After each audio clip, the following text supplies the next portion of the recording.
సముద్రంలో ఇంత భయంకరమైన జీవి ఉంటుందా? మనకి సముద్రం గురించి చాలా తెలియదు. లివాథన్ అనే జీవి గురించి మనం చాలా తక్కువగా తెలుసుకున్నాం. దాని సైజుని కొలిచే యూనిట్ ని కూడా మనం ఇంకా కనిపెట్టలేదు. ఒక జీవి ఒక క్షణం 300 మీటర్లు, ఇంకొక క్షణం 30 కిలోమీటర్లు కూడా ఉంటుంది. పాల్ డ్రైవ్ తన పుస్తకంలో లివాథన్ గురించి చాలా రాశాడు. యుఎన్ సైంటిస్టులు కూడా ఒకసారి భయపడ్డారు. సముద్ర గర్భంలో రికార్డ్ అయిన ఒక భారీ శబ్దాన్ని నాసా ఐస్ క్విక్ అని పేరు పెట్టింది. సైంటిస్టులు చెప్పారు ఆ శబ్ద ఫ్రీక్వెన్సీ ఒక జీవిలాగా ఉందని. లివాథన్ అసలు ఏం తింటుంది?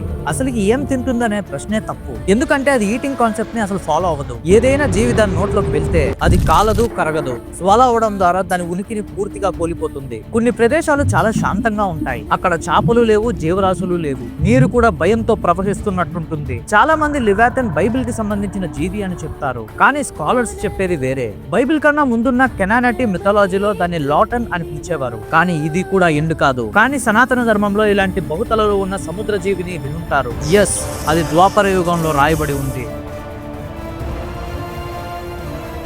మీకు ఇలాంటి క్రేజీ ఫ్యాక్ట్స్ కావాలంటే లైక్ చేసి సబ్స్క్రైబ్ చేయండి.